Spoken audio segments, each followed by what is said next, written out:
Palabras combinadas. Cuando en nombre de cualquier objeto se necesite utilizar más de una palabra y no se esté utilizando notación capital o camélida, es recomendable utilizar underscore entre la palabra, por ejemplo, tipo-documento. Como se dijo anteriormente, no se recomienda la utilización de espacios u otros caracteres especiales, como un guión del medio, ya que los mismos pueden acarrear inconvenientes en el uso o en las migraciones. Prefijos. En toda base de datos tendremos tablas que representen datos y tablas que representen atributos multivalorados, es decir, que ofician de tabuladores o de listas de posibles valores para campos de otras tablas. Provincias, códigos postales, prestaciones, etc. En estos casos, un buen criterio es utilizar un prefijo en el nombre de las mismas para separarlas de las de los datos. Por ejemplo, podrían ser tipo provincias, tipo prestaciones, tipo direcciones, etc. Otro criterio para la utilización de prefijos es cuando en una misma base de datos se tienen tablas de diferentes sistemas o módulos. En estos casos, se recomienda la colocación de un prefijo en cada tabla que represente el módulo o subsistema al que pertenece. Por ejemplo, para el módulo de caja pondríamos caja movimientos, caja bancos. Para el de ventas pondremos ventas movimientos, ventas detalles, ventas entregas, etc. Denominación de las claves. Las claves primarias, en los casos en que la clave primaria sea un identificador que no incluya datos representativos de la tupla, una buena práctica es la utilización del nombre ID para el campo que conforma la clave primaria. Es decir, que por ejemplo, salvo que nosotros tengamos un campo, por ejemplo en persona, donde el número de documento sería la clave primaria, en otro caso pondríamos un campo que se llame ID para identificar que ese es el campo de la clave primaria de la tabla. Clave foránea. Cuando en la tabla incluyamos un atributo que hace referencia a la clave primaria de otra tabla, un atributo multivalorado, el nombre del mismo se debería componer de la palabra ID más el nombre de la tabla referenciada, ID provincia, ID código postal, ID localidad, etc.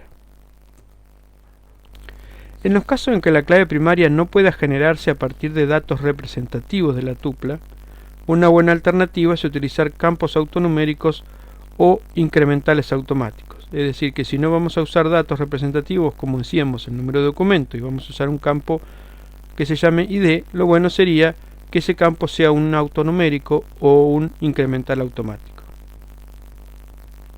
Estos campos en general no producen inconvenientes, salvo que se tenga la necesidad de generar una réplica de base de datos a otros servidores y mantener sincronizados datos en diferentes instancias de una misma base de datos.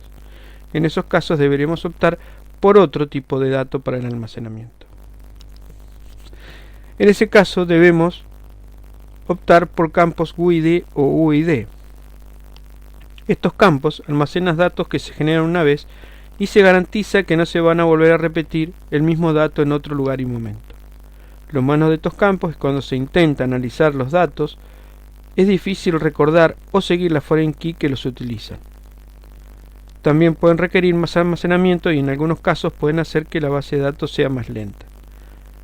¿Por qué decimos que es difícil seguir? Porque no es lo mismo si yo estoy mirando el dato persona y me tengo que ir a fijar el tipo provincia, en el cual será 1, 2, 3, 5, 10 hasta el 22, a seguir un foreign key de este tipo que es un número de 38 caracteres. Existen tipos de datos. Un conjunto de tipos de datos básicos que pueden ser encontrados en la mayoría de los motores de base de datos o bien pueden ser reemplazados por otros muy similares. Los tipos de datos se agrupan en 4 grandes categorías: los referidos a numéricos, los referidos a fechas, los referidos a caracteres o texto y los otros. Entre los numéricos tenemos los enteros, el small int que es de 2 bytes, el integer que es de 4 bytes, el big int que es de 8 bytes y el byte o tiny int que es de 1 byte, es el más chiquitito. Dentro de los decimales tenemos el decimal o numeric, depende del gestor, donde tiene una parte entera y una parte decimal. Entonces, en la parte de la izquierda vamos a decir el total de dígitos que va a utilizar, y en la parte de la derecha vamos a decir cuántos de esos dígitos van a ser decimales. Por eso se llama de precisión exacta, porque decimos cuántos decimales va a tener y siempre almacena la misma cantidad. Después tenemos el real, que es de 4 bytes y su precisión es flotante, el doble, que es de 8 bytes y precisión flotante, y el money, que es de 8 bytes también con precisión, en este caso de 4 decimales. En cuanto a la fecha, tenemos cuatro tipos. El datetime, que es variable en cuanto a la capacidad de bytes que utiliza, varía de un gestor de base de datos a otro. Almacena la fecha y la hora, ¿sí?, desde el minuto 0 hasta del año 1000, del día 1 hasta el año 1999, 31 de diciembre, 23:59:59. Esto es aproximadamente desde el 4113 a.C. hasta el 294.000 después de Cristo. Date son 4 bytes, almacena la fecha sin la hora. El time es de 8 bytes, almacena la hora sin la fecha. Y el timestamp es de 8 bytes, almacena fecha más hora con una precisión superior al datetime. El tipo char es una variable, es un campo de longitud variable. Nosotros definimos qué cantidad va a ocupar. Almacena caracteres, y en la X indica la cantidad de caracteres que va a almacenar. En el caso del char, los caracteres que no se utilicen se completan con blancos. Luego tenemos el varchar, que es similar al char, donde X indica la cantidad máxima de caracteres que puede ocupar, y los lugares no utilizados no ocupan lugar en la base de datos.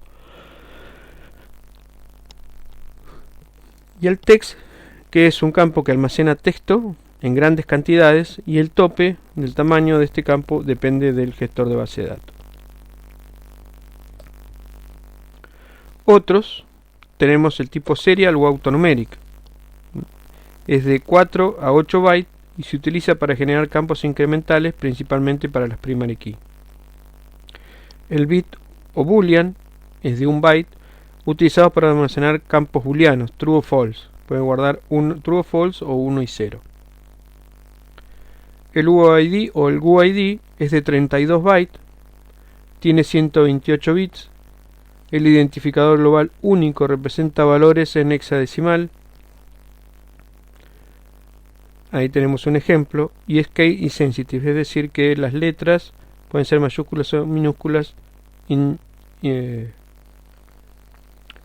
indistintamente. El binary o blob image son campos que almacenan datos en formato binario, pueden ser imágenes, sonidos, videos, etc. XML almacena formatos XML sobre los cuales se permiten ciertas acciones o funcionalidades, es decir, que los motores que producen tienen esos tipos de datos. Podemos almacenar datos en formato XML y luego hacer algunas consultas dentro de los atributos de esos XML. Hay datos compuestos. Algunos motores permiten la creación de campos compuestos basados en campos de tipo simple. Por ejemplo, podríamos crear nuestro tipo de dato dirección y que esté compuesto por calle, número, departamento, piso, localidad y provincia. No sé. Y luego algunos motores poseen otros tipos de datos especiales destinados a cubrir ciertas funcionalidades específicas.